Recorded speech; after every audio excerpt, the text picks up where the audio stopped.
सही बच्चों को नमस्कार। बात हो रही है सिंगेज अलजेब्रा की, जिसके चैप्टर 14 प्रोबेबिलिटी 2 की हम बात कर रहे हैं, जिसके कंसेप्ट एप्लीकेशन एक्सरसाइज 14.6 की हम बात कर रहे हैं। तो देखते हैं उसका नेक्स्ट क्वेश्चन। देखिए फोर्थ क्वेश्चन जो कह रहा है, थोड़ा कहने का तरीका उसका बदतमीजी वाला है, ध्यान से सुनिएगा।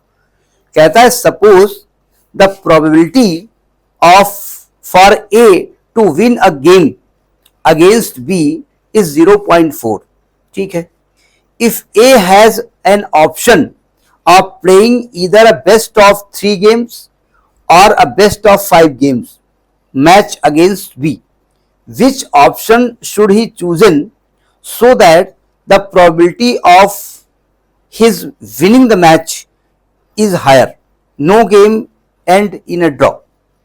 मतलब किसी भी व्यक्ति के जीतने की प्रोबेबिलिटी 0.4 है, बी के साथ वो लड़ रहा है, और कहते हैं वो दो ऑप्शन है, या तो बेस्ट ऑफ 3 आप ले लो या बेस्ट ऑफ 5 ले लो।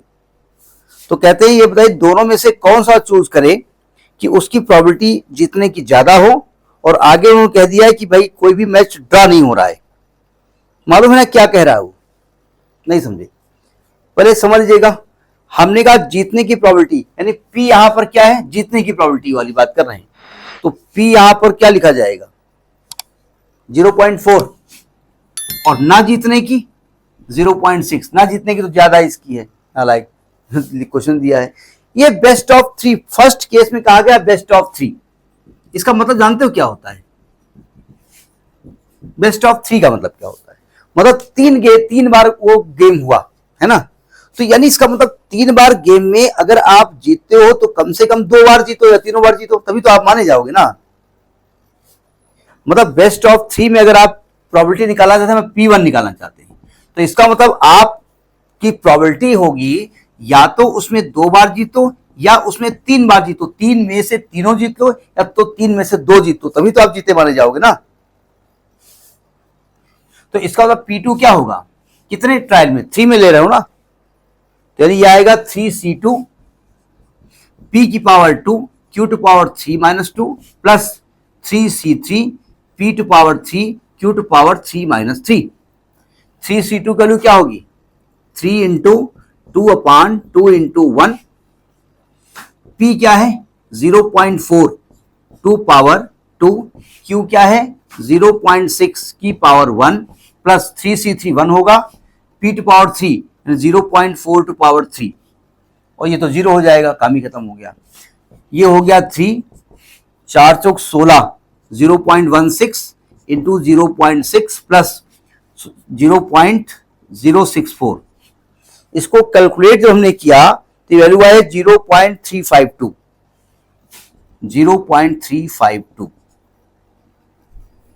बड़ी कम प्रोबेबिलिटी है, यानी कि पहला जो P1 निकला है 0.352। समझ में आई बात नहीं है?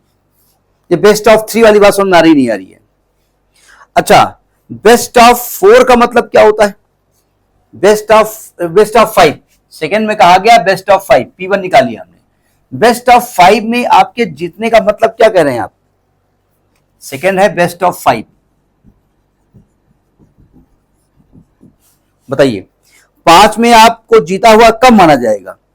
या तो 5 मैचेस में से 3 आप जीत जाओ, या तो 4 जीतो तो 5 जीत जाओ। अगर आप 5 में 3 जीतोगे तो आप जीते हुए माने जाओगे। इसका मतलब बेस्ट ऑफ 5 में जो P2 है वो P ऑफ 3 मैच जीतो प्लस P ऑफ 4 मैच जीतो 5 में से, P ऑफ 5 मैच जीतो। क्यों? का मतलब 5C3 P to power 3 Q to power 5 minus 3 plus 5C4 P to power 4 Q to power 5 minus 4 plus 5C5 P to power 5 Q to power 5 minus 5।